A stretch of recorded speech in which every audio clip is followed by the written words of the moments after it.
Good evening. Welcome to the City Hall Council Chambers at 10 West State Street. Today's date is March 8, 2021. The time is 5:30 p.m. and we are here for a regularly scheduled second and fourth Monday City Council meeting. Thank you to those who have been able to join remotely. It looks like we do have some guests tonight, but we're still socially distanced and spaced out. Here's the notice to the public that the mayor and city council welcome comment from the public during discussion of any of the agenda items. You have to step to the mic, state your name and address for the record, and limit your time to 3 minutes or less so others may be given the opportunity to speak. Speak clearly and direct your comments to the mayor and council, not to any councilor specifically. It's at my discretion on the councils to respond to specific questions and comments or to have staff respond during the meeting. Now that we've been called to order, would those who are able please join us in the Pledge of Allegiance? I pledge allegiance to the flag of the United States of America and to the republic for which it stands, one nation, under God, indivisible, with liberty and justice for all. Thank you. Unable, please call the roll. Gowdy? Here. Hoop? Here. Isom? Here. Lottiehoff? Here. Martin? Here. Thompson? Here. Warren? Here. Very good. Full house. Now we're at item E, Mayor, Council, and Administrative comments, but let's first do the years of service recognitions. Staff?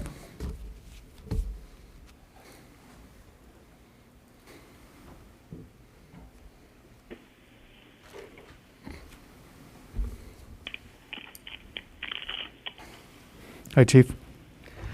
Good evening, Dave Ryerson, Marshalltown Fire Department. So we have one gentleman that was with us last month, and we have two, Lieutenant Curtis Rowie, he just got promoted, and we have Fire Marshal Josh Warnell.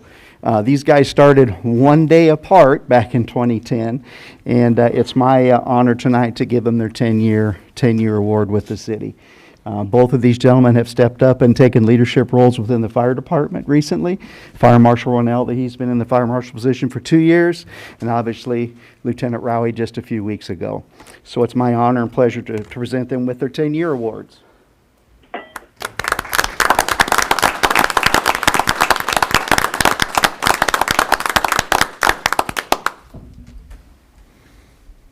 Thank you, gentlemen. Kind of like being twins, huh?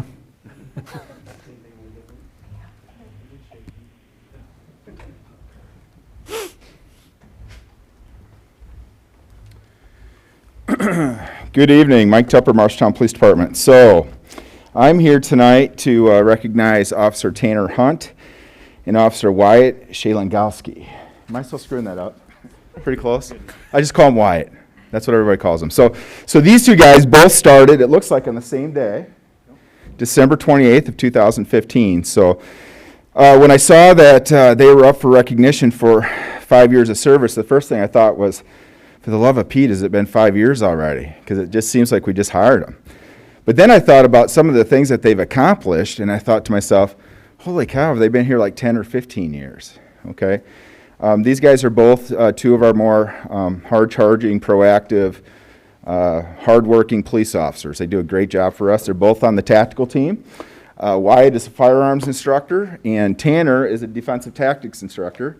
Tanner broke out the tie tonight, so now I'm feeling like I should have worn my tie. But they both do a great job for us. I don't get things right often. I make a lot of mistakes, but hiring these two guys is one of the better things that I've done in the time that I've been here. So watch these guys, because they're going to go far.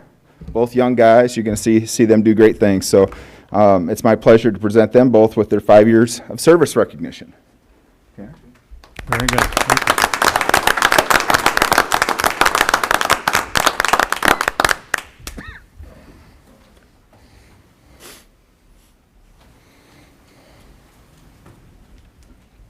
Yes, we'll go next. Michelle Sponheimer, Housing Community Development Director, and I'm going to say in honor of International Women's Day, I am very proud to have two of my stellar female employees here today to honor them for their years of service. Esmeralda Armas has been with us for 5 years. Esmeralda serves as our lead program admin assistant, along with many other things under the fine category of other duties as assigned. She has been I'm going to use Mike's term, a rock star during our disasters in helping through all of the FEMA things, all things done. So Esmeralda for 5 years. Jerry Larson has been our housing administrator for the Section 8 program for 25 years. And so she has been managing that program day in and day out, every little aspect of it, her entire career, and does an amazing job. So I think on average, we're paying out about $80,000 a month in rents to landlords. We're assisting close to 300 families right now. And so she has no small job in front of her. And so I am really proud of my team, and these two ladies especially. And so I am very honored to recognize them with their certificates today.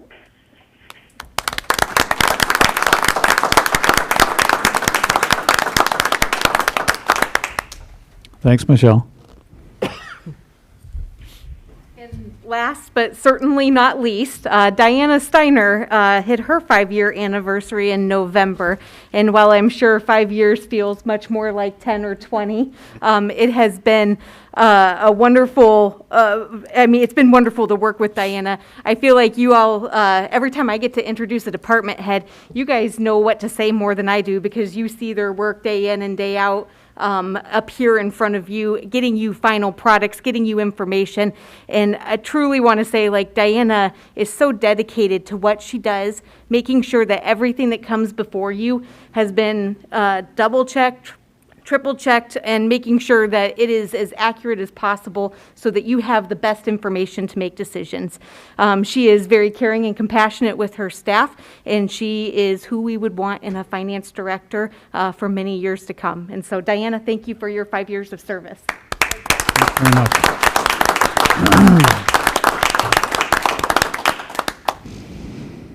Madam Administrator, should we list the others who have made the watermarks but were unable to attend tonight, or just go on to the next item and maybe catch some later? I think we would. They're unable to attend tonight, and so this is that one moment every 5 years that somebody gets the honor to be recognized by the council. Okay. Then I'll call upon you to do that because I will botch some of the names. Okay, Actually, I could well- probably get most of these names. So unable to make it tonight for November anniversaries, Brenda Welton with 30 years, Jim Trowbridge with 20 years, Dave Daters with 10 years, and Ted Smith, 10 years, and Rick Weitzel for 10 years. And then in December, unable to make it, Bob Ranson, 25 years, Eric Siemens, 10 years, all employees who have had long tenured careers here with the city of Marshalltown and will hopefully continue to do so. Very good. Thank you. Do any of the council members have any comments to make tonight before we get started? Yes, sir. You may. I think we need to give a shout out to the street department for getting out there, getting on the potholes. I know they've been doing a heck of a good job. They've done over a couple hundred potholes so far. And if there's a pothole that you can identify, this is the number you need to call, 844-1888, okay? And you'll get a recording. Just leave them the address and they'll get at it. And I tell you what, they've been doing a heck of a good job so far. My hat's off to them. Thank you, Your Honor. Thank you. Very good. Well, you could continue to hold the sign for people, Gary, if you like. Keep it up the whole meeting. Yeah. And thank you for social media posting that number and encouraging people to do that as well. I got the AAA magazine today, and it had an article that showed the diagram of what happens, how potholes are made, and we are certainly not the only city in Iowa that has this annual experience. So thank you for that. Anyone else like to make any comments by the councilors? Yes, Your Honor. Mr. Martin, go for it. I would like to extend my congratulations to all of our employees and those volunteers as well who make Marshalltown a leader. And I'm proud to say that I serve on the city council with such dedicated and energetic employees. We've come through a lot together. That's why I've always said we're in this together. And I'm especially pleased to have these people on board. So thank them all. Thank you. Thank you, Mr. Martin. Anyone else? Yes, I have one item to mention, just to make sure people have not lost this date. Wednesday, from 6 to 7:30 p.m. will be the virtual open house for the downtown implementation plan. We would like you to register that for that beforehand. So by clicking on the link now gives you the ability to register. So we encourage you to go out there. All this information can be found on our website, marshalltown-ia.gov. Very good, thank you. Two subjects I'd like to address very quickly. One is the International Women in Service today. I thought the Times Republican did an excellent article about the women we have in leadership around Marshalltown. I've been in discussion with people at the TR about the fact that it is run by women, and so many of our critical organizations and companies and nonprofits in this city are as well. So a shout out to the TR and to the women that were part of that article and the many women that could have been part of that article as well. And then our Y did another bang-up job again this last weekend hosting the state swim meet for the Y men's swimmers. So once again, we're in the central part of the state, and we've got a wonderful facility and a great staff, and they pulled it off again, and I just wanted to give that shout out. With that said, let's move on to item F, which is the consent agenda. I'd entertain a motion to approve the consent agenda.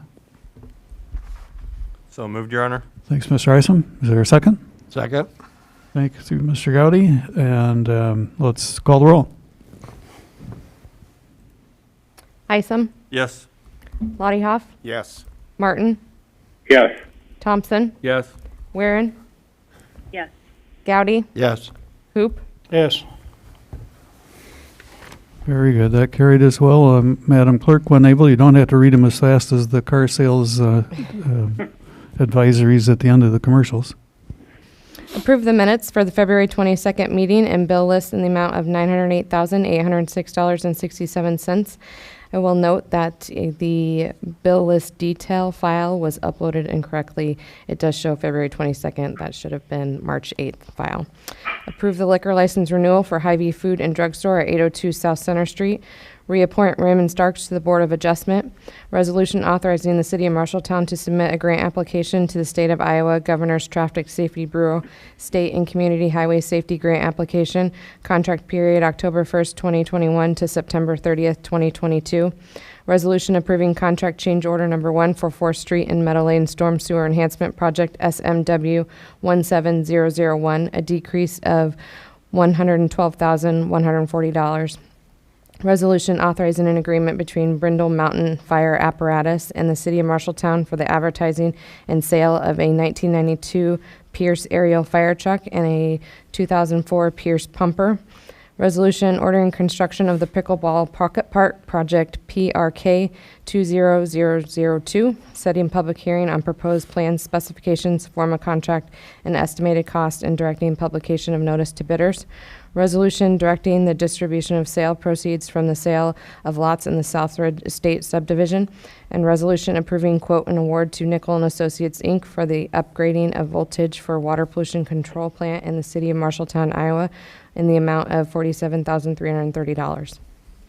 Thank you much. Item G, motions, and would you read the first one before I call for somebody to move to approve it? Motion to approve beer garden at the Review Park for the Midwest Annual Paranormal Symposium being held August 20th through August 22nd. Anyone willing to make that motion?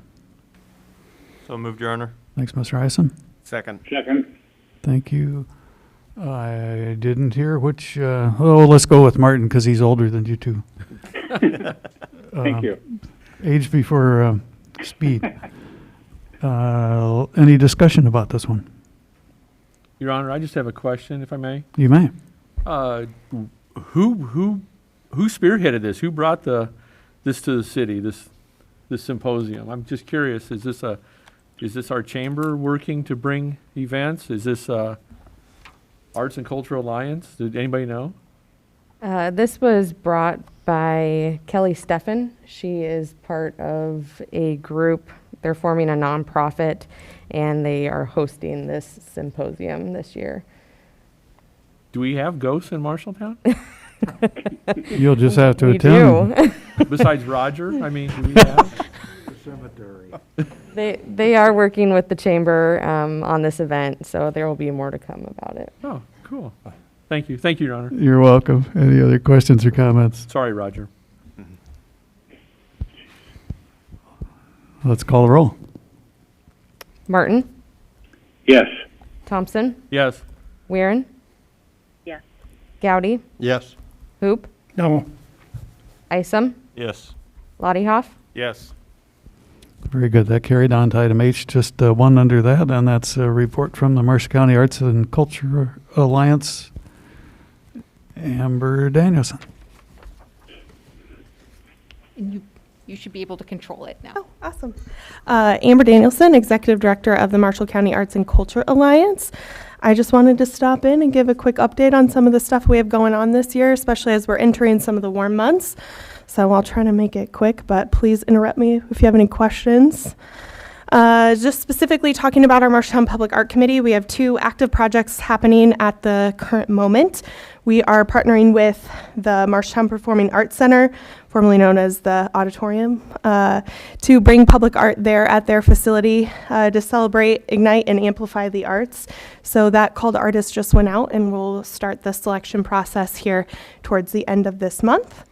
And then in addition, in partnership with the city, part of the successful grant with the Rebuild Fund with the Community Foundation, a piece of that went towards this City Hall courtyard park happening here just, oh, I'm backwards, over here, right over here, that will incorporate sidewalk poetry. So the idea of this is to commission a poet to come in and facilitate some interviews with community members who, I don't know if you can call them amazing stories, but unique stories that they have from their experiences with the tornado. We have lots of people who have things that, are just amazing to share of resiliency and survival, and how we can bring a poet in to share those stories to tell the resiliency of our community. And so they will be placed and stamped in the concrete throughout the park over here. And so we're just getting started on that process of identifying an artist to get started on those interviews. So if you know of anyone who would be a good candidate to interview, let us know.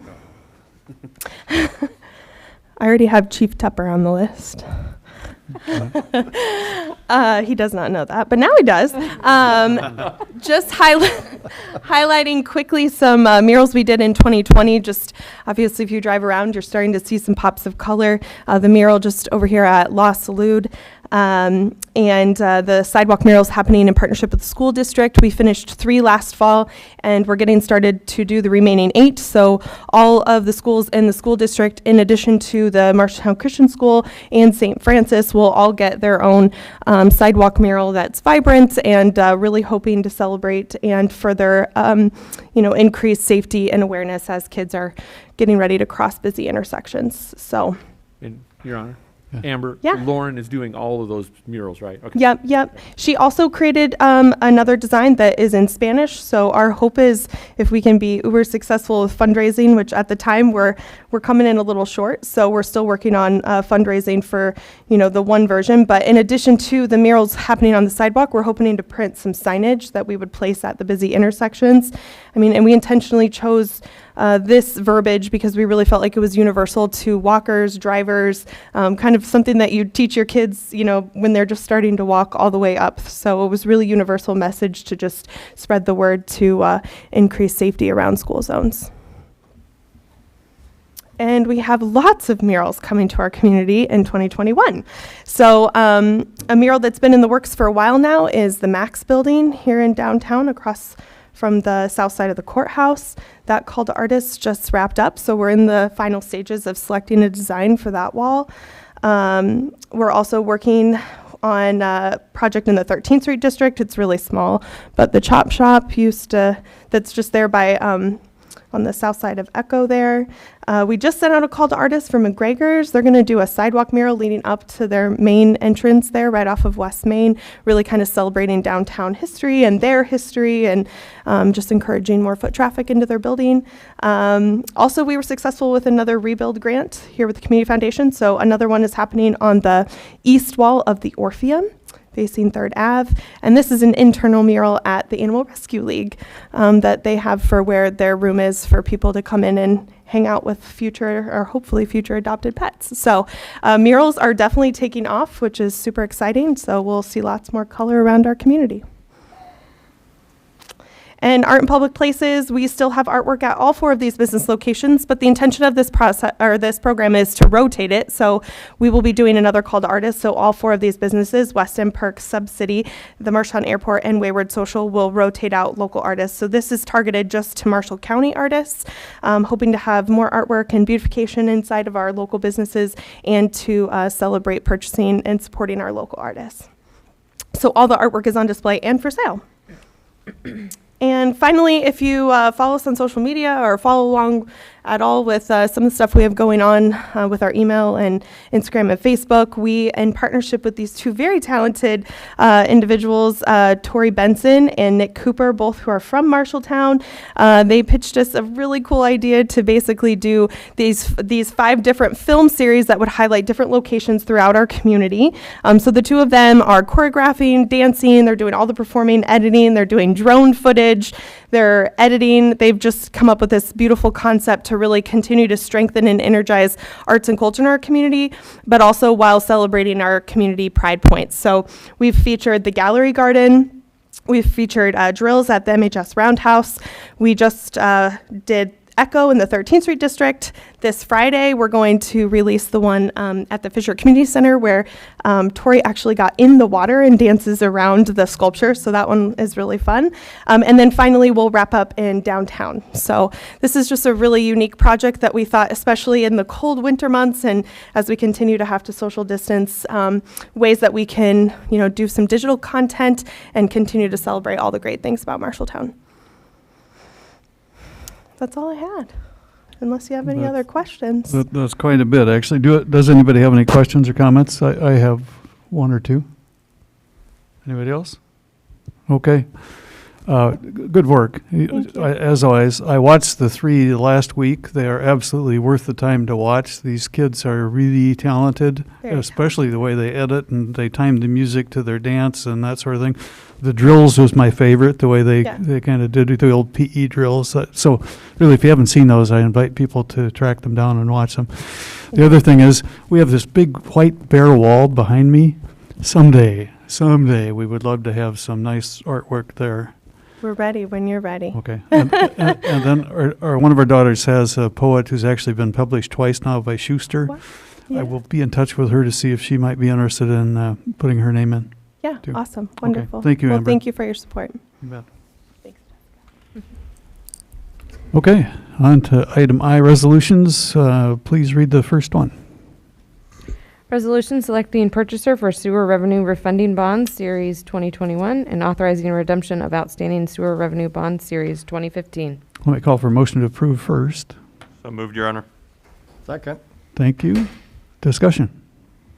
Diana Steiner, Finance Director. So I have some really good news. We have the results of our bond sale, and Maggie Berger from Spear Financial, our city financial advisor, will go over the information with you.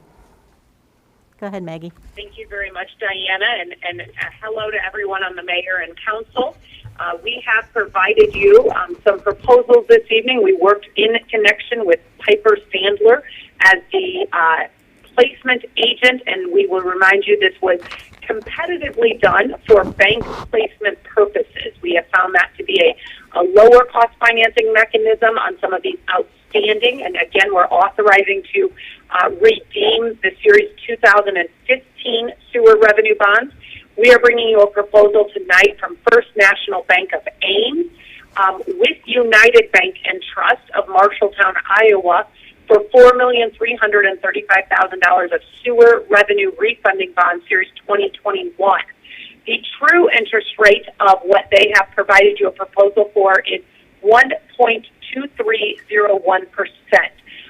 We are looking at a gross savings, I should say, of $296,699.10, or a net present value savings of the principal amount of the bonds refunded of about 4.923%. It's a fantastic savings. We really would not be coming to you unless there was at least 2.5% savings, so we're very happy with the 4.9. As part of this refunding, the original bond issue was set to expire in 2030.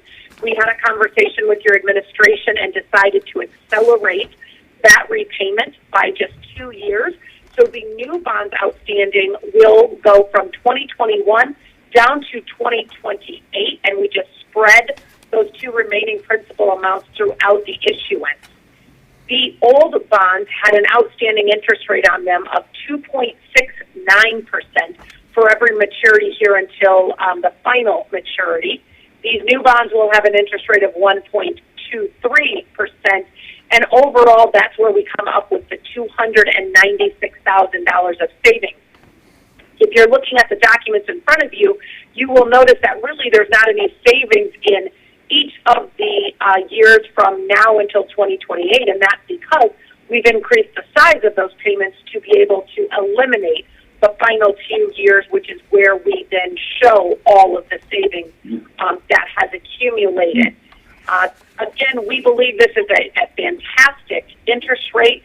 There were 8 proposals received today. In talking with Piper Sandler this afternoon, they did mention that this was more proposals than they have seen in most recent weeks on bank proposals, and it is something to be noted that the proposals A and B came from local Iowa banks, as well as the fourth proposal just via interest rate, low interest rate to high interest rate. The rest of the 5 other banks were national bank bids that we are seeing pretty regularly in the market. We did learn today that, the Iowa bankers are really driving the market in a very low interest rate from these national banks. So we're very happy to see these Iowa banks participate today, because they really did lower the interest rate overall that you could have received if it would have just been national participation. With that, I would answer any questions that you have. This evening, you would be doing the award or selection of the purchaser and the redemption. In 2 weeks, you will have additional documents similar to our normal competitive bond issue, where you will do all the authorizing the issuance documents at that time. Very good. Thank you, Maggie. Let me call for any questions or comments by the council.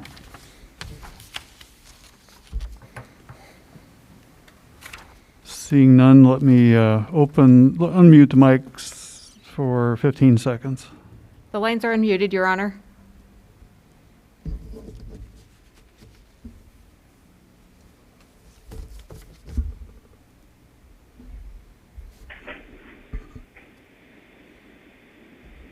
$13, $14, $15. Thank you.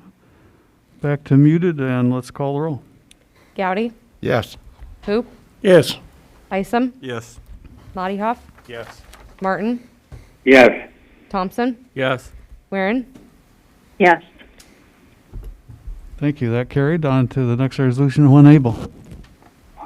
Resolution setting date for a public hearing on designation of the Marshalltown Urban Renewal Area Number 6 on the Urban Renewal Plan. Is there a motion to? So moved, Your approve Honor. that? Thank you. Is there a second? Second. Any discussion? Yes, I'm trying to get to the page that has the map on it. So I forgot to include a memo with this, but had some details for another item on our agenda.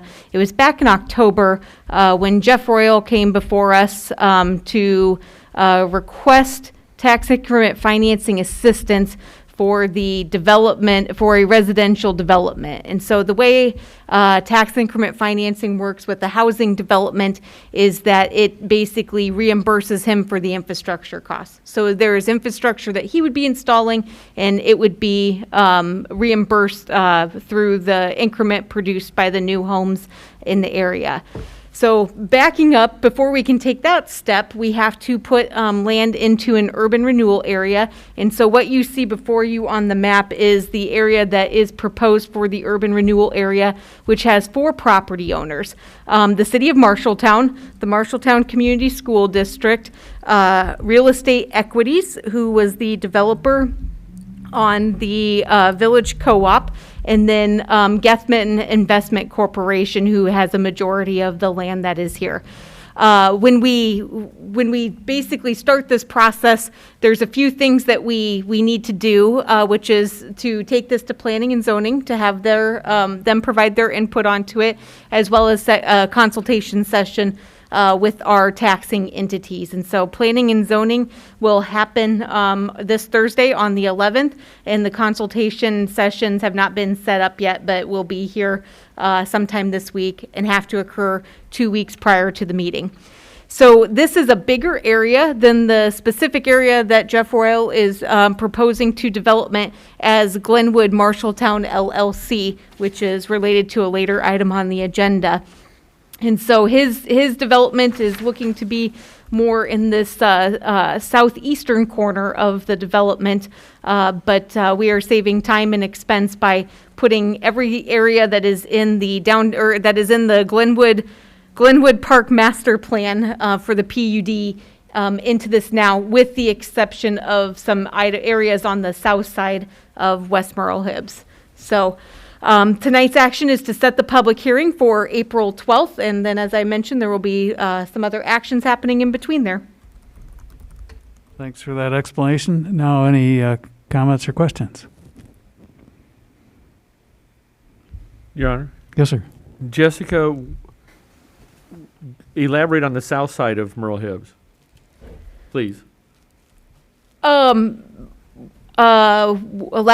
what would you like me to say? Well, why isn't the two dark areas across from the Village Co-op, why aren't those included in this right now? They're not included in this right now because we believe that they're likely not going to develop as housing. That there's something that we'll talk about in the future, which is the need for stormwater detention.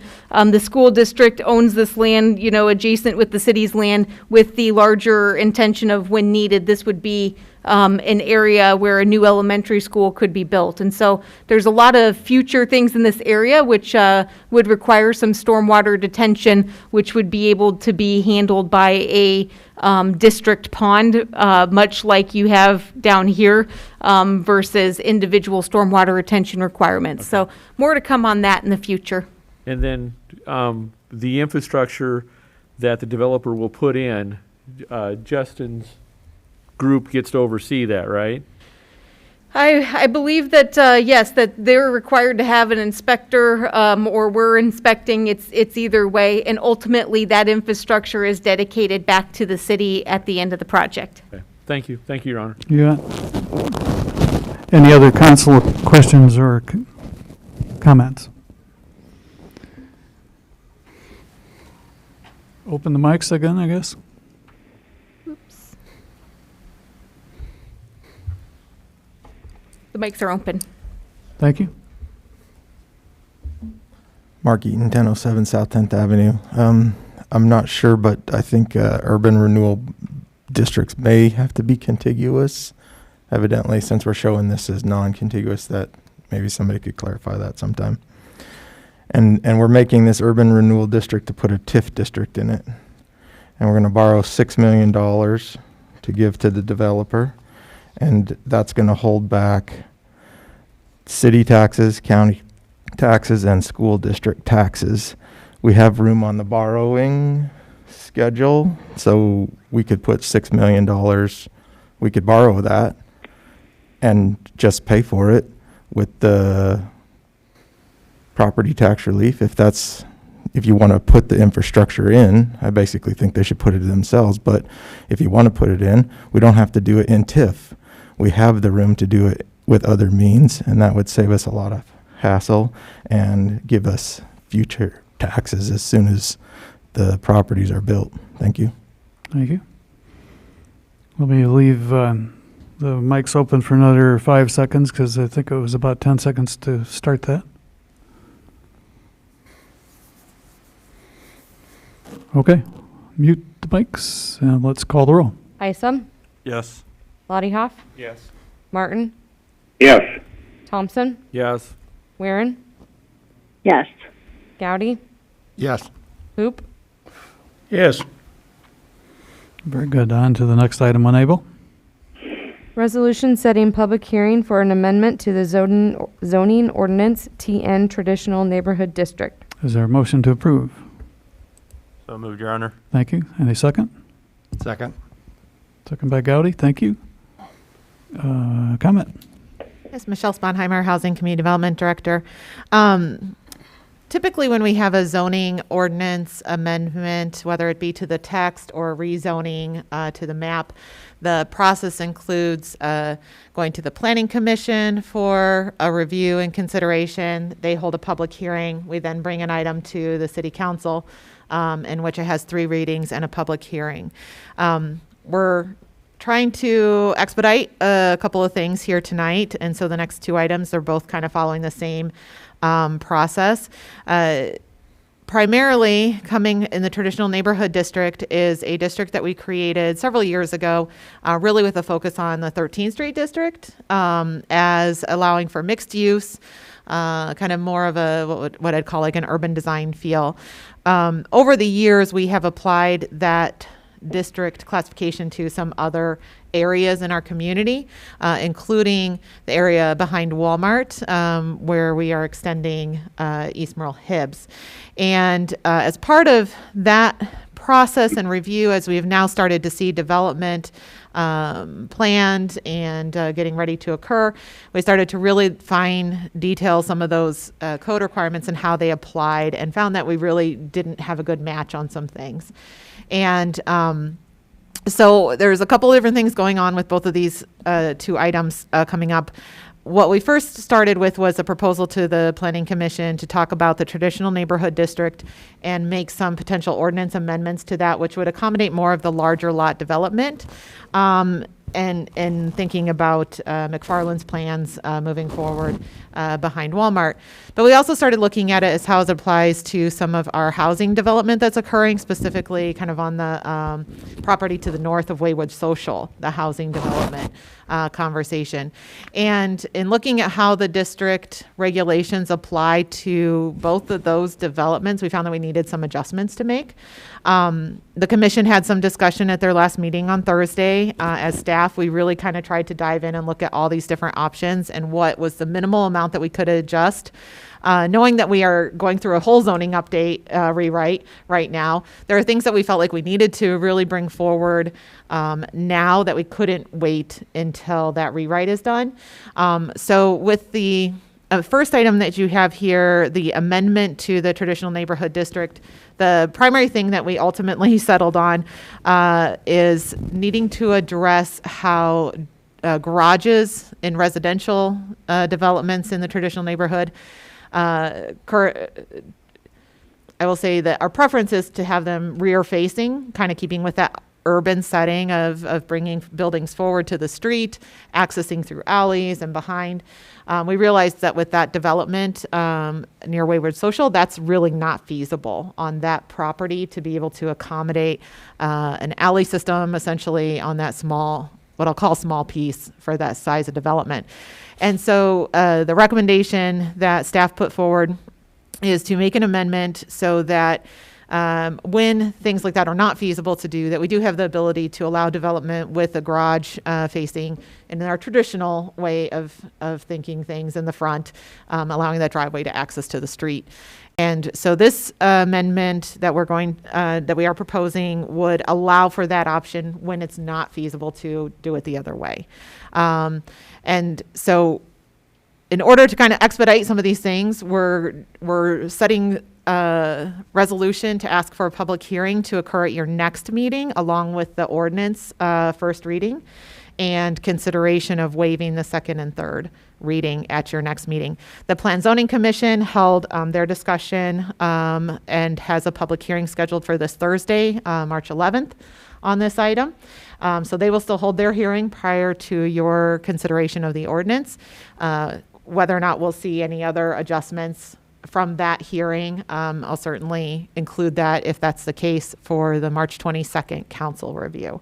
But right now, the language that I put in the memo on the ordinance amendment is what we're proposing as staff, and it really just does address the allowance of garages to go to the front facing or to the street facing.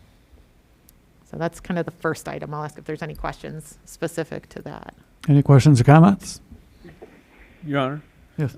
Michelle, this may be a broad question, not specific to the garages, but with the zoning rewrite, if we do this, will these be grandfathered in? So we're not pulling the rug out from a developer as he starts to build, and then we change the, do the rewrite. Are we going to, you know what I mean? Are we going to protect Definitely. the houses next door? Definitely. We will absolutely be taking into consideration all the things that we're talking about now. One of the biggest things that we'll probably see in the rewrite is the creation of a mixed-use district, which we've been talking about for Highway 14 corridor, and some other areas as well. And I am anticipating the potential for kind of a merging of these two districts, mixed-use and traditional neighborhood. They have a lot of similarities, but really kind of outlining in a little bit more detail than what we had in the traditional neighborhood district. For what are those conditions when this should occur versus this should occur, so that when we do have that opportunity for that more urban design of building forwards and back entrances, that's what we want to promote. But in other cases, when it's not feasible, what are the conditions that we want to include? So that way we're allowing for both. We're allowing the flexibility for developers to have that within a development, but knowing kind of ahead of time, these are the expectations that we're going to have. Yeah, I just want to make sure, because I don't remember that coming up in the meeting Thursday. Yeah, not the specific language Right. on Thursday. I just want to but make sure that if they start developing houses, we don't change it in mid-process, that their design can't continue to flow down the street. Yeah, yeah, absolutely. That's Okay. something we'll be looking at. Thank you. Mhm. Thank you, Your Honor. You bet. Thank you. Anyone else? Your Honor, yes. Mr. Martin? For Michelle, it may be germane to the general subject here, but I guess I'm concerned about, planning in the future, and that of parks or a park or recreational area to go with, nearby some of these housing developments. Has that been considered? And if so, who is the one that really pushes for that? Yeah, that's a great comment. That is something that actually was discussed at our Thursday meeting a little bit when we had our last presentation from Kendra Keast Collaborative on the zoning update. In the general scheme of things, as we talk about, and what you'll see for those following along with our zoning rewrite, is a conversation about larger areas zoned for allowing that flexibility of residential development. And one of the things that they talked about was shared open spaces in that development, where we tend to traditionally plan, everybody's got their lot and it has a street, and we don't necessarily have shared green open spaces. And so that is something that we need to think about and incorporate. Always the question comes up is who owns and manages and maintains those things. That's one of the conversations. Does it fall to the city? Is it an association? Is it privately? How do those things work? So whenever we're looking at a development that includes that open and green space, which is very important, we need to be thinking about that long-term management and ownership of those kind of areas. So that's definitely something we'll be talking about in the overall big zoning rewrite process. Sure, thank you. Welcome. Other questions or comments? Let's go ahead and unmute, I guess. The lines are unmuted.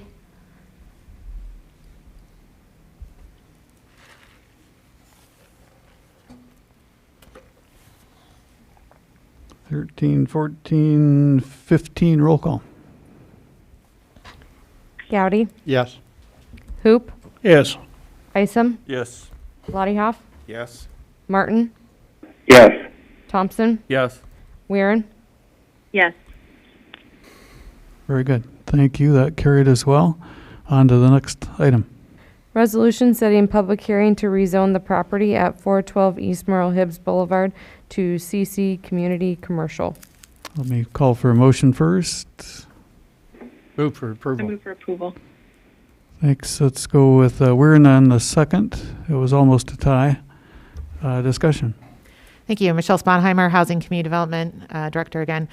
So this is the other half of that discussion, which kind of took place at the commission level.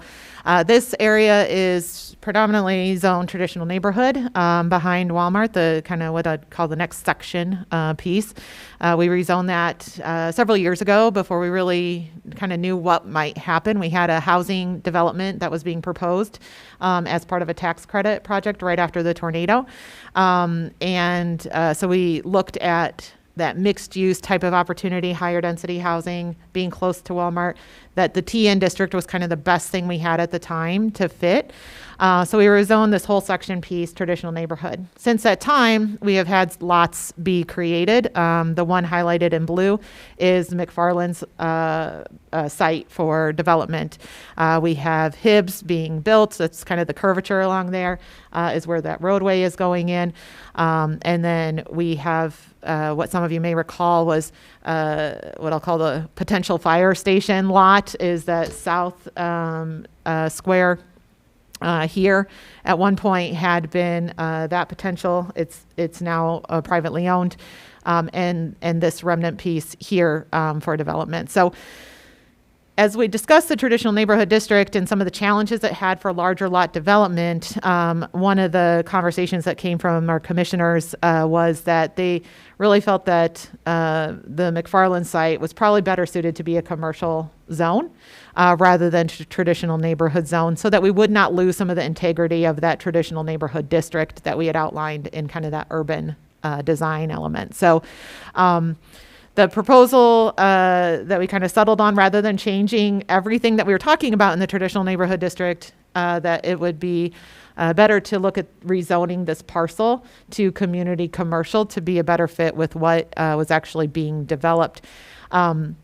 In that conversation, we did talk about should we rezone the other pieces.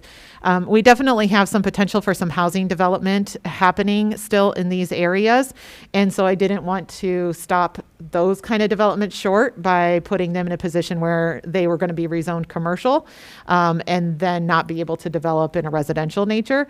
So it is my recommendation that we leave the remaining property still traditional neighborhood. Again, kind of going back to our overall big zoning rewrite project, I fully anticipate a lot of this area to kind of be morphed around and changed as we go through that process when we create some new mixed use districts and have the details associated with what those belong. We have talked with McFarland about this process as we're going through it so that they're aware of what's happening and how it, actually benefits them to do the rezoning at this stage in time. And so this portion, this item, again, is kind of looking at that expedited process of being able to hold a hearing at the first reading of a rezoning for specifically the property that which is to develop as McFarland, and have that public hearing at the Planning Commission level, again, on this Thursday, the 11th, is when that is scheduled for. This item would just be rezoning that one parcel, leaving the remaining traditional neighborhood, recognizing that we're probably going to have some adjustments that happen through our overall rewrite process, but we really felt this was the best way to accommodate this more immediate need so that they can fully develop and get their project moving without any complications. Entertain any questions? Questions or comments? Your Honor. Yes, sir. Michelle, I'm going to ask a really ignorant question. You said you've been in contact with McFarland through this whole thing. Does McFarland pay taxes on this, so since they'll be owning this, and does this change their tax obligation? This would not have any impact. The zoning does not have any impact on the tax classification. Okay. So I believe currently McFarland pays property taxes at their location as they're leasing from Unity Point. I don't know what the status is going to be on their parcel. They would be paying property taxes. That's why we were able to do a TIF rebate agreement with them. Okay. I'm not aware of what their current lease with McFarland requires the hospital requires. But the zoning classification does not have an impact. I said ignorant question. No, I just want to make sure that. A lot of people confuse the tax classification and the zoning classification, so that's a common question. But yeah, it is not. Okay, just want to make sure. Yep. Thank you, Your Honor. You're welcome. Any other council questions? If not, let's unmute again. The lines are unmuted. Oh, sorry.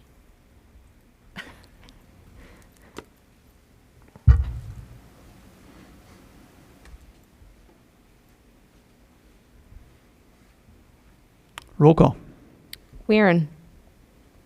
Yes. Gowdy. Yes. Hoop. Yes. Isom. Yes. Lottie Hoff. Yes. Martin. Yes. Thompson. Yes. Very good. That carried as well. When able, next item. Public hearing and resolution approving plans, specifications, form of contract, and cost for the 6th Street softball parking lot improvements project in the city of Marshalltown, Iowa, being project number PRK 21001. I declare that public hearing is open at 6:20 p.m. Did the clerk receive any written comments? Yes, Your Honor, I did. I received public comment via email from Monty Eaton at 2460A Reed Avenue in Marshalltown. He would like to request that the project be looked at more in depth before the plans and bids are finalized so that they include the Marshalltown Football League parking area. All council members were provided a copy of his comments and questions for the record. Thank you. Any other comments besides that one? No, Your Honor. Okay. Time for public comments. Let's go ahead and unmute. The lines are unmuted. Thank you.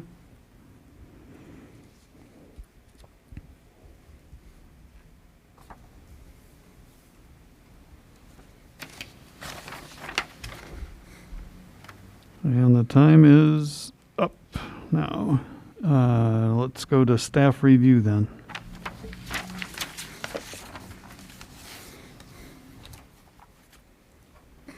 Jeff Hubbard, Park and Rec Director.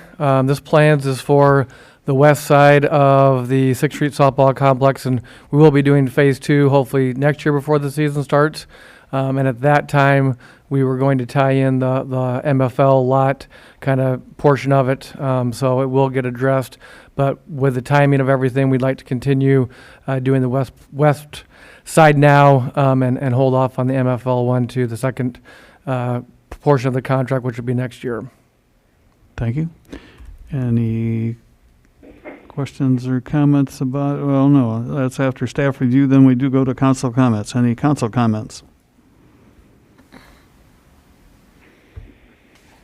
I have a question, Your Honor. You may ask it. When this was part of the bonding package, if I recall right, Correct. didn't we talk about contacting MFL about them putting something into this? We reached out to both them and The softball association. softball association, and They both came back and said no.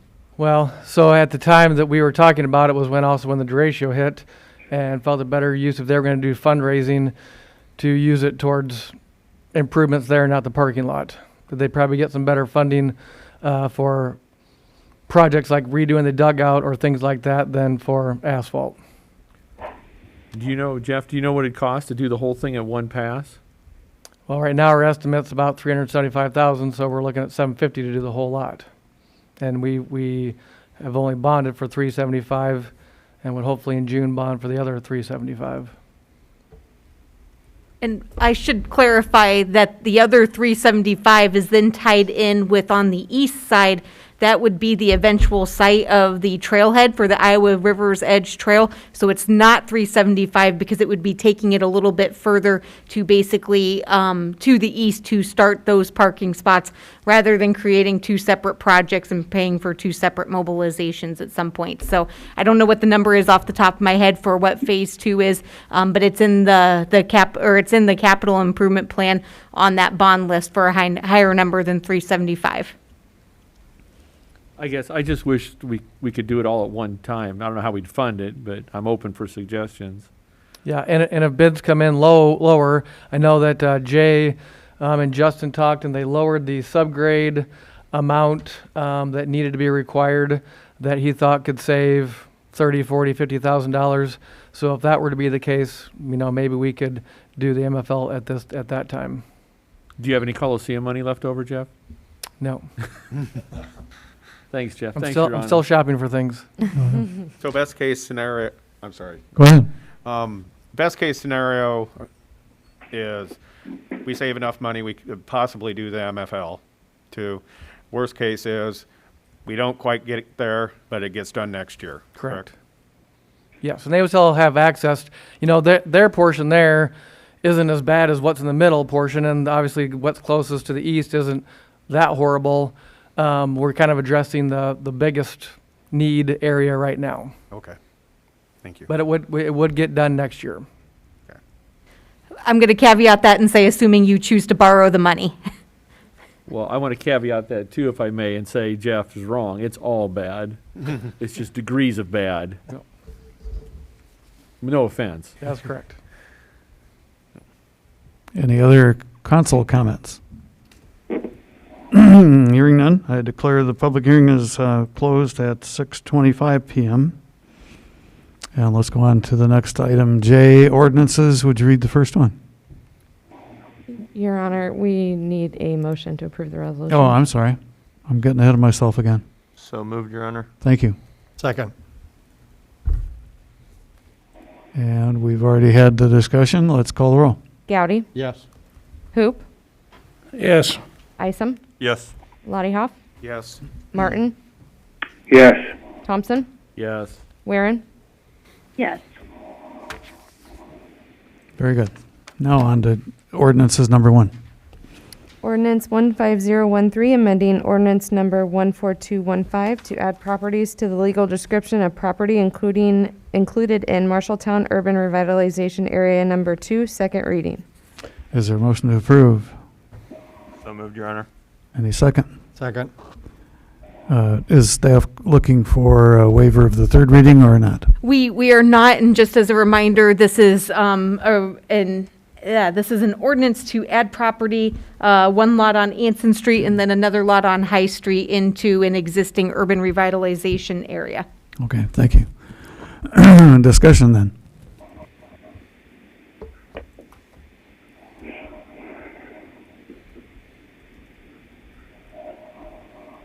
The lines are unmuted, Your Honor. Thank you.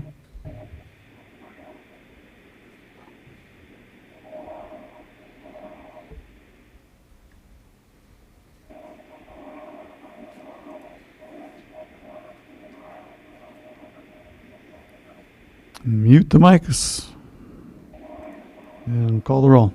Gowdy, Yes. Hoop, Yes. Isom, Yes. Lottie Hoff, Yes.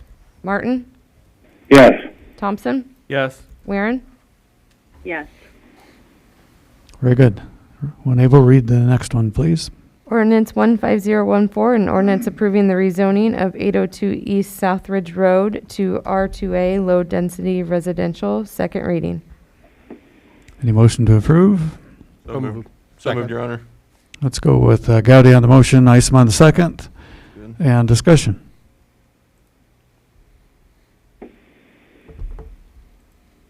The lines are unmuted, Your Honor. Thank you.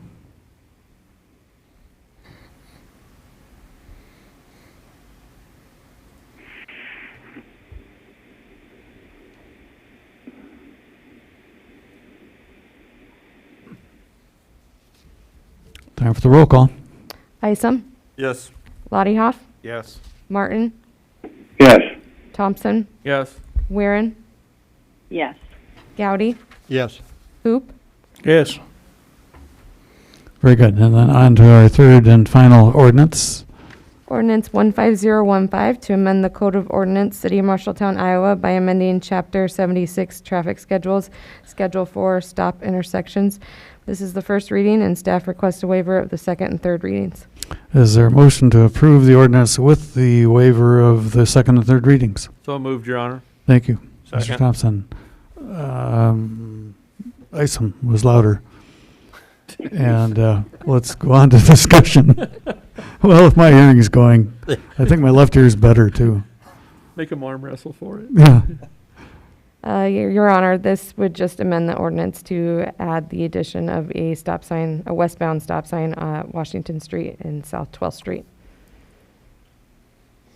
Very good. Thank you. Any council comments or questions before I open the mic or unmute the mics?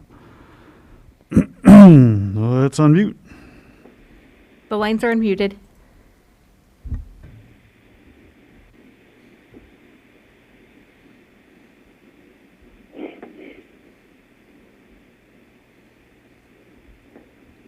Mute them back up and roll call. Isom, Yes. Lottie Hoff, Yes. Martin, Yes. Thompson, Yes. Weirin, Yes. Gowdy, Yes. Hoop. Yes.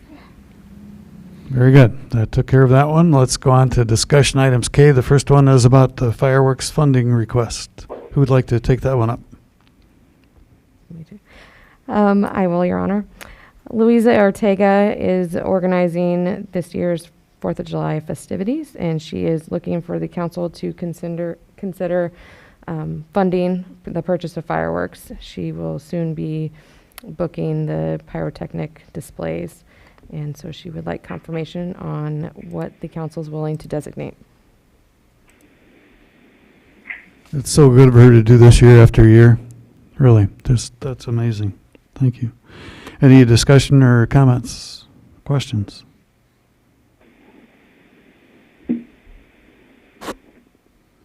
I have a question, Your Honor.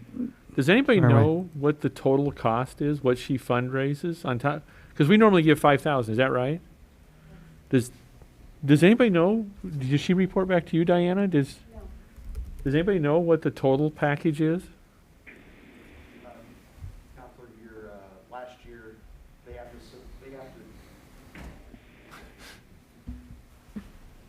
Sorry, Dave. Dave Ryerson, Marshalltown Fire Department. So when they apply for the fireworks permit, they have to provide me with a list of what they're going to shoot off. And last year, I believe that total was around almost $14,000 for So the she's- display, so for the display. So she's raising about, give or take, about $10,000 on top of the 5. Yeah. Okay, thanks. Thanks to you. Your Honor, Yes, sir. I guess as much as I think I voted no about this last year because there was no oversight, but with the pandemic hopefully coming to an end, I would suggest, I talked to a fireworks commercial vendor, and they said we could put on a heck of a show for $25,000. So I'd like to see us go all out and tell the people that the pandemic's over and let's make something to talk about for a whole year. And I see a lot of head shaking.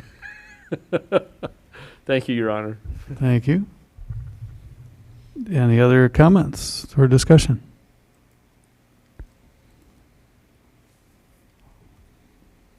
Let's go and open the mics. Mark Eaton, 1007 South 10th Avenue. To your point, Mr. Thompson, there is $2 million sitting in the council designated fund, so $25K.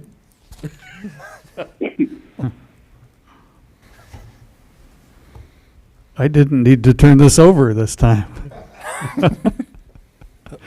Your Honor, if I may again. You may again. Well, I just want to say to my distinguished colleagues that last year I got some strange looks for voting no on county fireworks, and I didn't anticipate stranger looks for saying, let's go all out this year.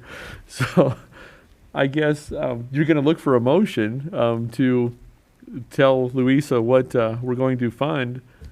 So I'd make a motion that we fund $25,000 this year towards the fireworks, with the stipulation that she still does her fundraising, that she doesn't, I'd still like to see her still do the $10,000 fundraising. So I'll make that a motion. That is a motion on the floor. Is there a second? So, question about that. Are you talking about like offering a match? Like we'll throw in 12.5 if we can raise 12.5 or something like that, Gary? Is that what you mean? No, I'm offering $25,000 instead of the 5, and that she still has to come up with 10 additional. So it'd be a $35,000 show that would be unlike anything that has been seen in this area probably ever. And I talked to this vendor. He said the show would still only be 35, 40 minutes, half hour. He said it's just instead of what I described to him as what the finale looks like, he said the whole show would look like that, and then a finale that would put that to shame. He said most shows are usually only 35 minutes. So and again, I didn't talk to the vendor that she uses. It would be something. And I guess my motion would be $25,000, and she still has to match it with 10. Let me leave the floor. I'm sorry. Go ahead. I'll second, Your Honor. Okay, thank you. That's been moved and seconded. Any further discussion by the council before I unmute the mics? One just point of clarification. Honor. Go ahead, Mr. Martin. It would seem to me, and I like Gary's proposal, a lot of fire and smoke. I would prefer to see a match type of thing. The 12.5, that's quite an increase. $25,000 worth of fireworks is really quite something. But I would rather not fund the whole 25, but come in with a 12.5. That would be plenty, and ask for a match from Elisa. And Ms. Kinzer, did you have clarification? Yeah, so the council is required to approve a resolution for the use of the council designated local option sales tax. So anything that is the motion here tonight would come back before you on the next meeting with a resolution. Your Honor. Yes, sir. So, Councilman Martin, are you saying, I think Councilman Weirin suggests this too. So what you're saying is a 12.5 and then a matching, a 12.5 match then? Yes. And then how long would we give her, because she'd has to make the purchase order? I mean, we'd obviously have to work with her on a deadline for that then. Well, I mean, I guess I'm asking, what is your fallback if she can't do the 12.5 match? and there's plenty in the funding of it with our 12.5 and whatever she's put together to have a very fine show. Your Honor, Mayor. Go ahead. Why don't we just make a resolution that we will match up to $12,500 for the fireworks? That would be fine with me.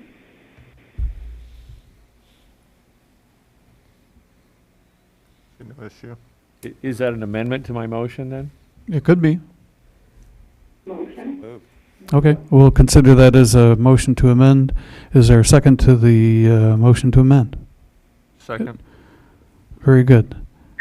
Further discussion? I probably need to call for public comment at some point too, but let's ask the councilors if everybody's had a say. And let's go ahead and ask the public about it. The lines are unmuted. Thank you.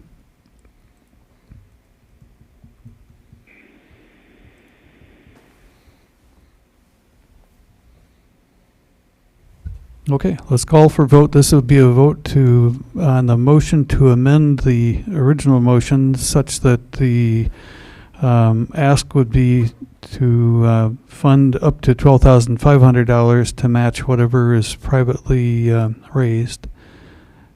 With that as the motion, let's call the roll. Isom, Yes. Lottie Yes.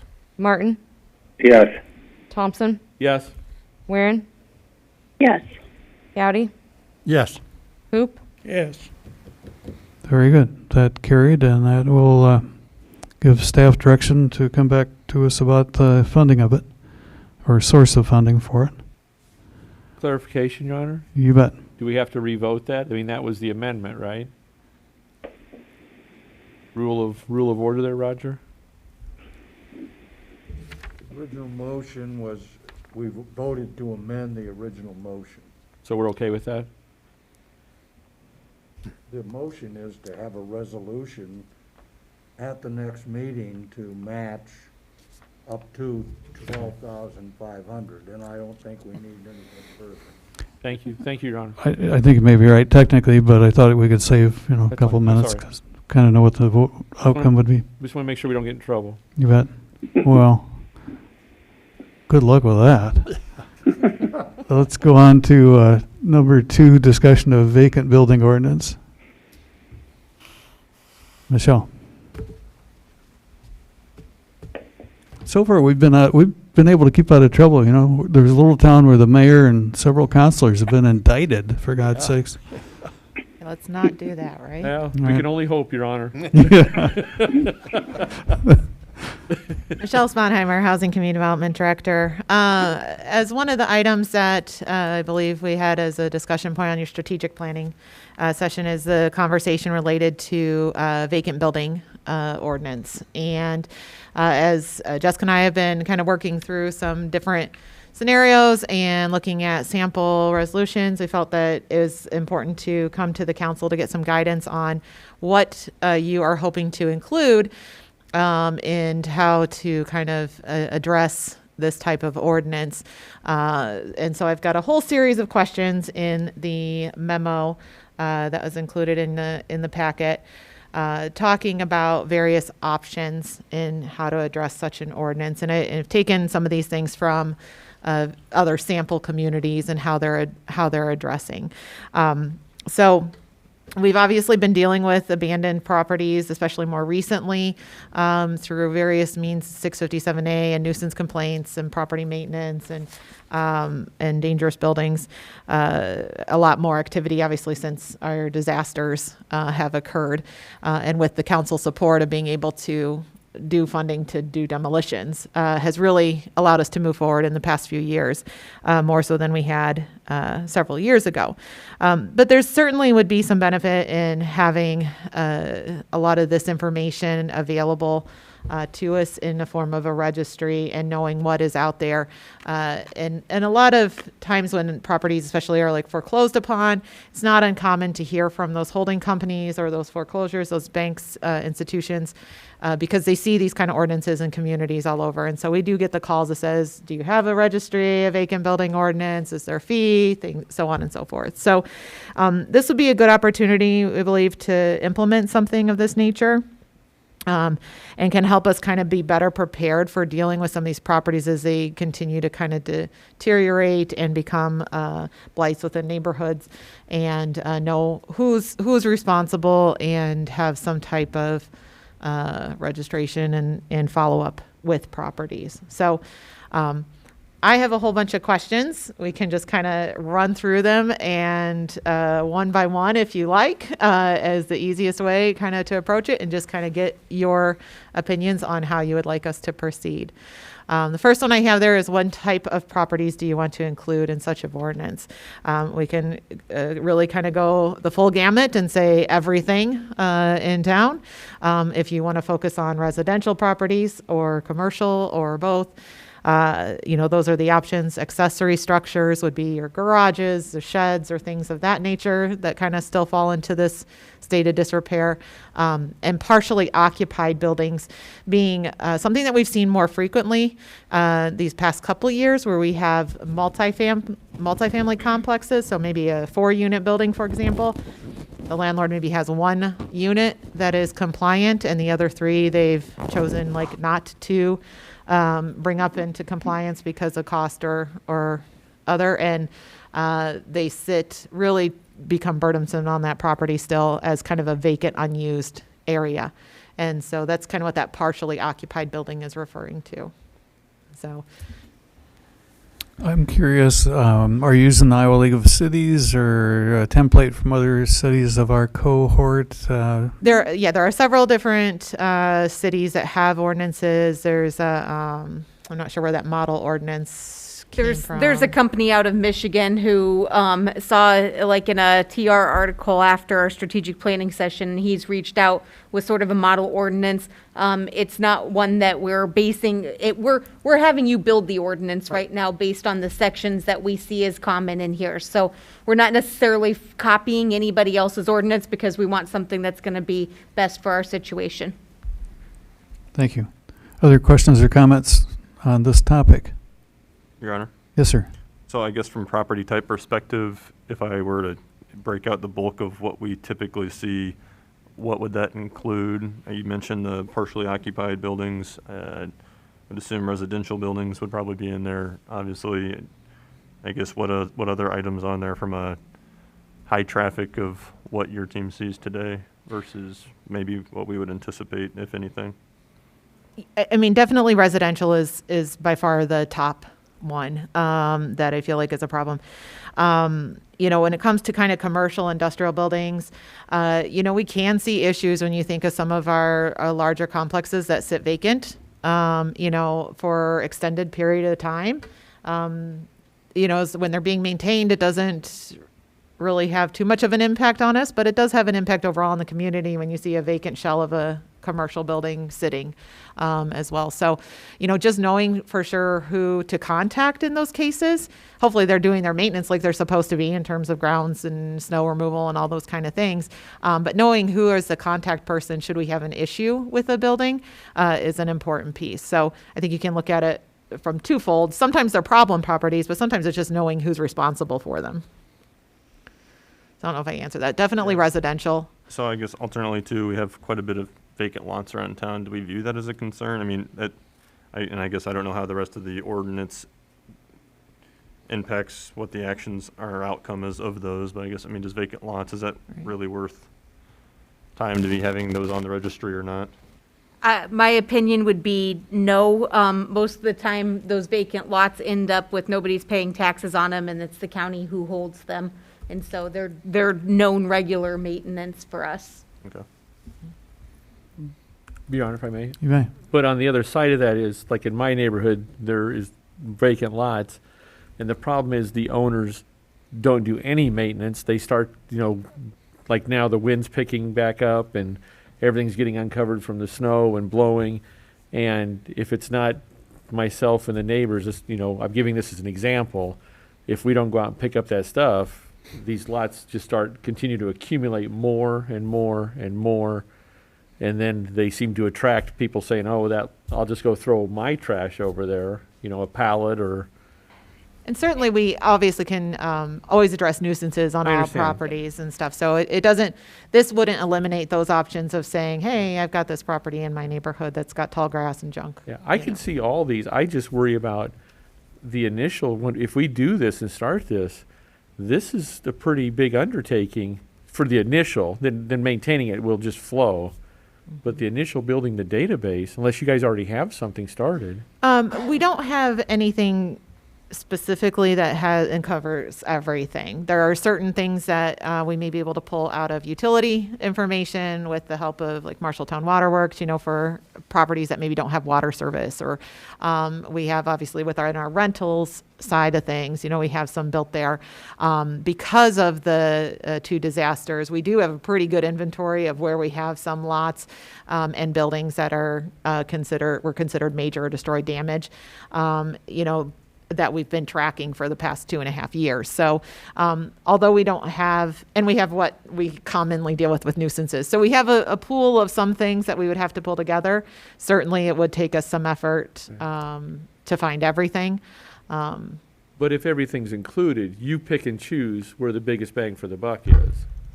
Not in a registry situation, we would be trying to contact everybody. And that's why I was going to say your vacant lots are going to be your most difficult because, you know, really there's no owner there essentially for most of them. And truly that's not a building. So it's not really, it would change sort of the function of the ordinance from being a building ordinance to probably something more nuisance based. The accessory buildings, the same things. Most of your accessory buildings are not going to have water or utility connections to them that we're able to try and track in some sort of way. And so really, I think your residential, commercial, industrial is where we're going to be able to have the quickest access for data. And then the partially occupied would be our own internal data to help us there.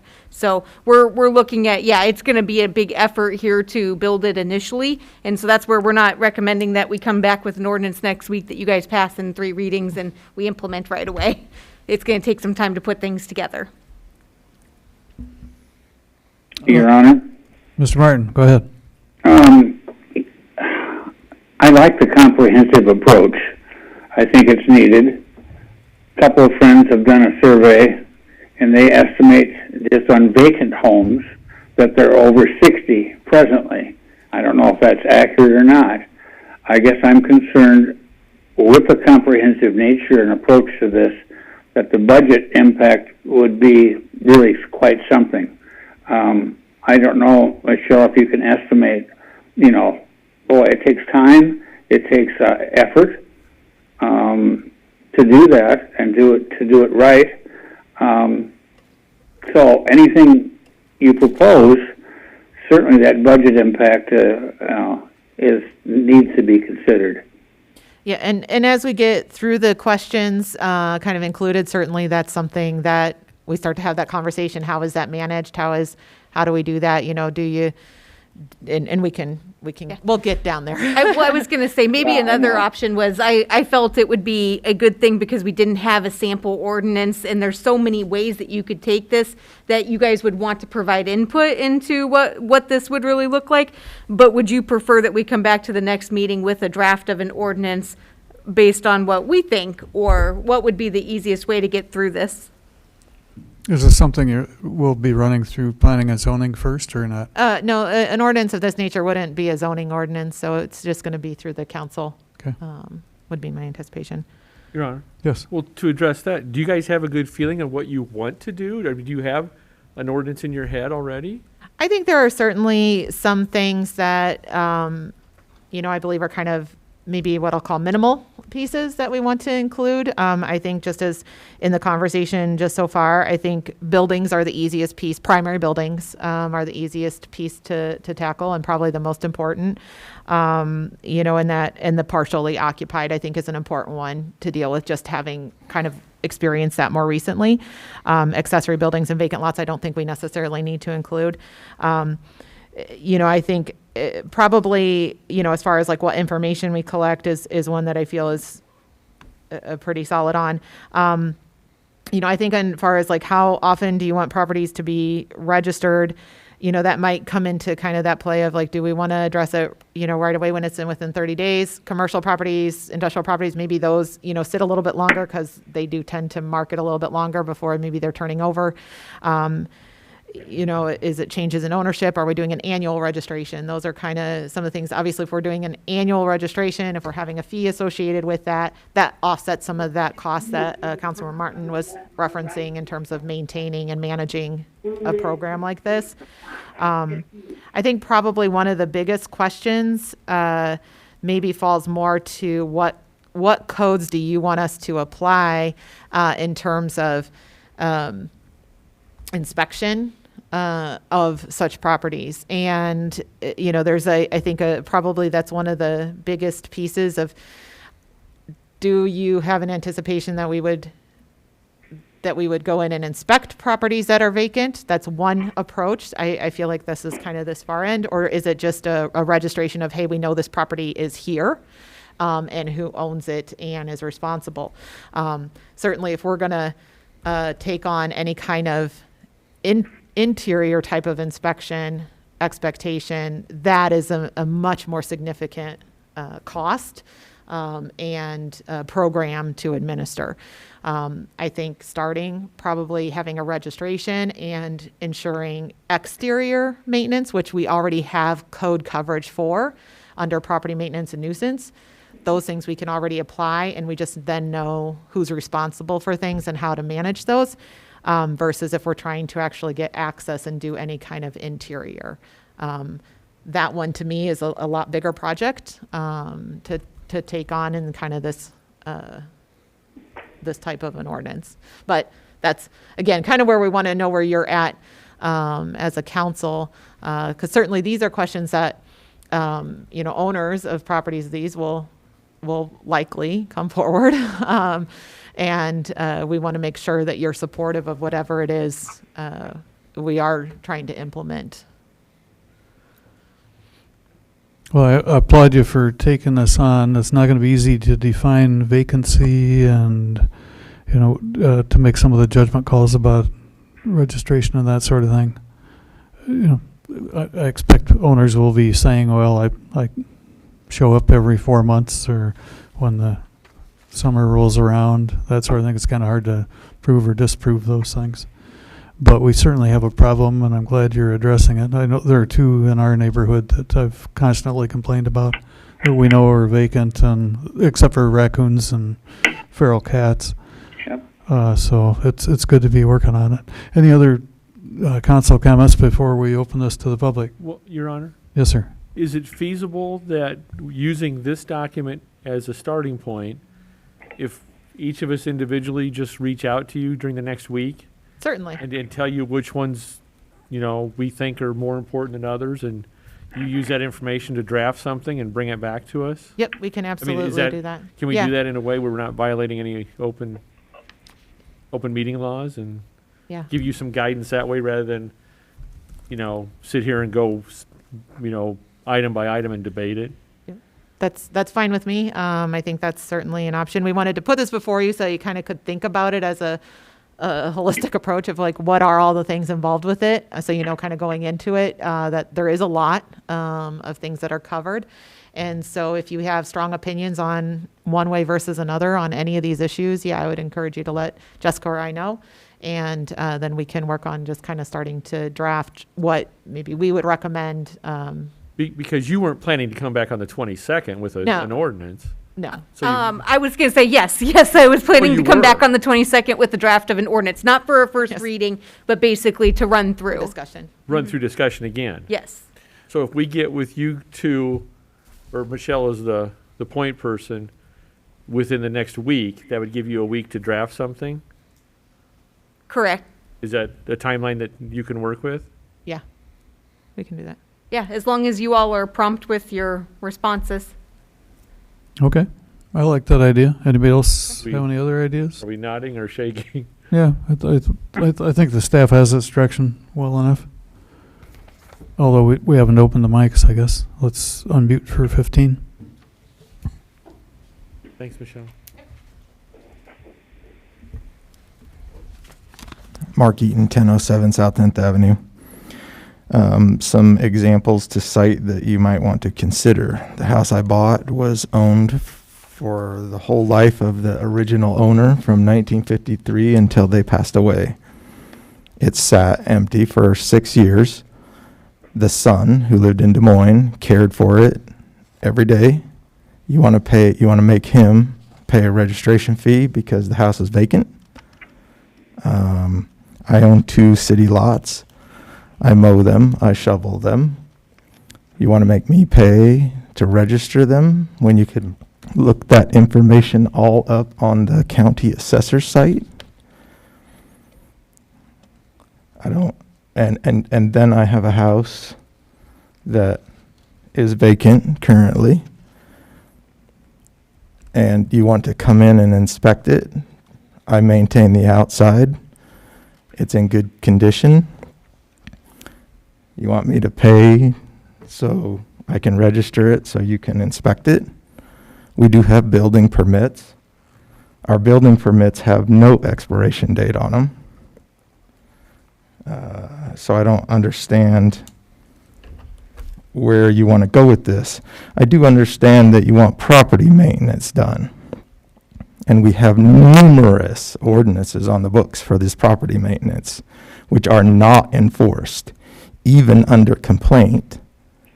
And sometimes city staff send letters to the owner and tell them they are in non-compliance and cite the code, and then after a time approve them being out of ordinance because they don't want to deal with it or enforce it.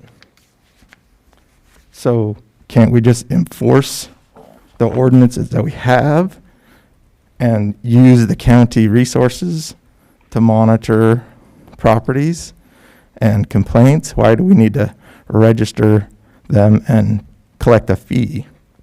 Especially since the taxpayers actually pay all the staff to work every day. Doesn't matter what they're working on, they're getting paid.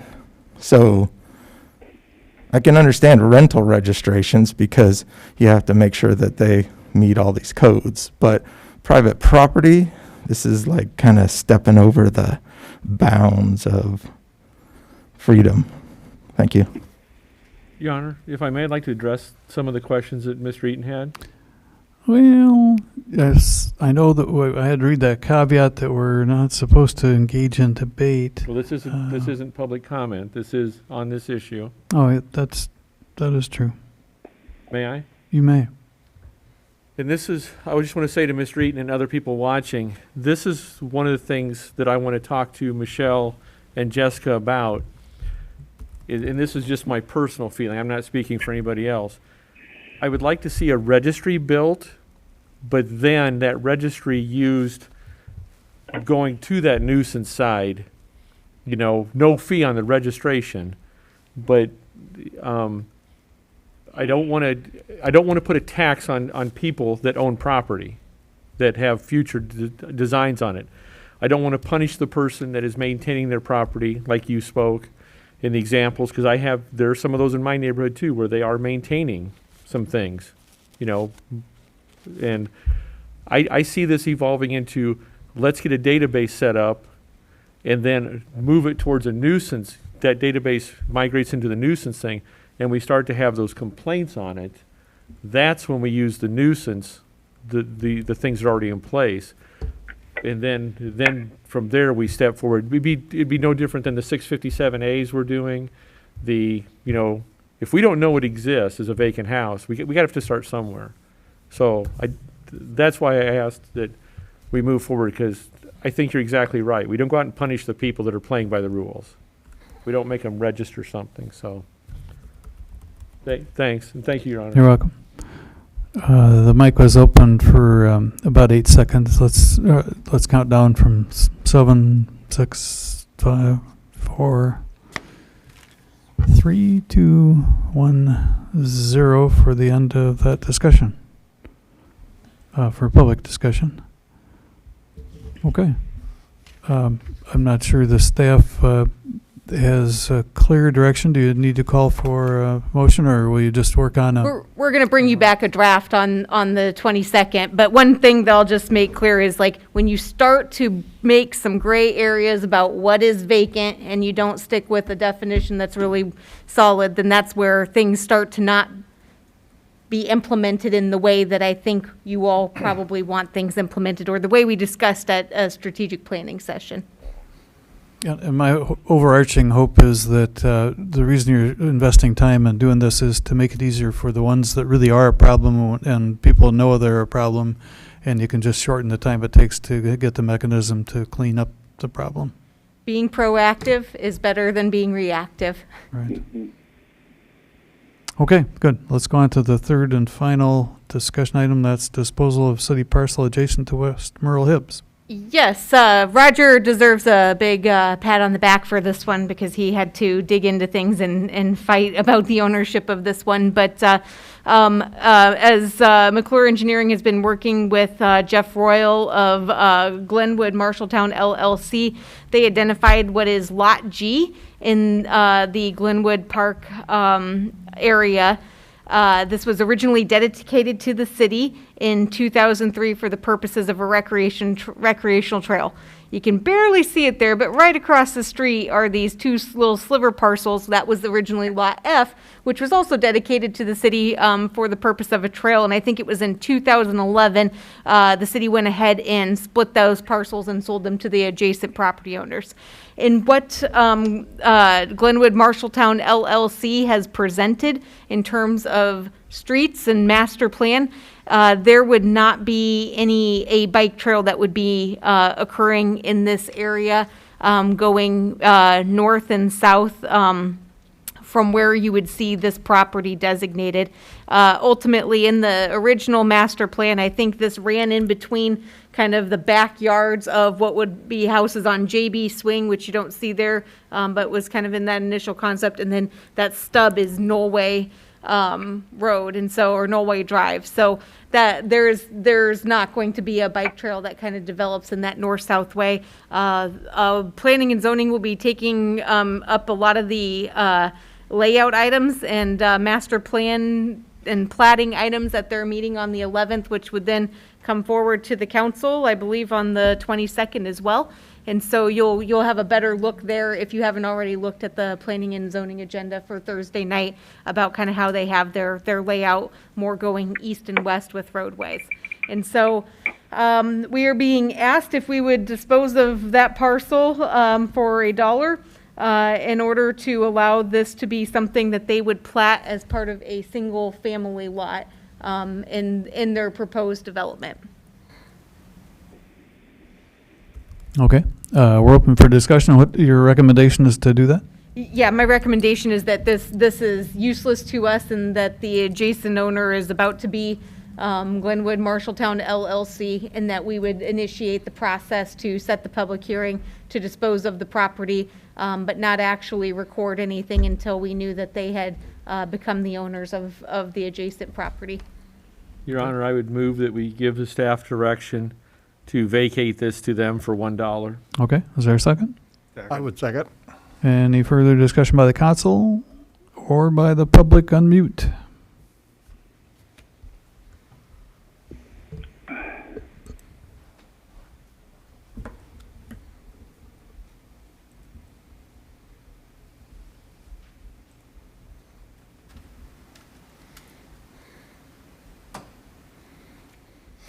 Let's call the roll. Gowdy, Yes. Hoop, Yes. Isom, Yes. Lottiehoff, Yes. Martin, Yes. Thompson, Yes. Weirin. Yes.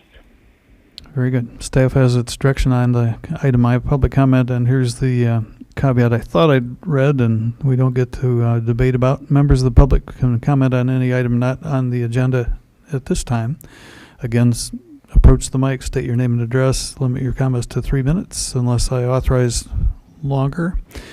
The speaker shall direct comments to the mayor and council as a whole, and we, the mayor and councilor, shall not engage in discussion or debate on items raised by members of the public, and action may be taken on those items to comply with the open meetings law. The microphones are open, and so is the one at the podium. We'll go another 15 seconds for public comment, and after that, then we have a closed session regarding real estate.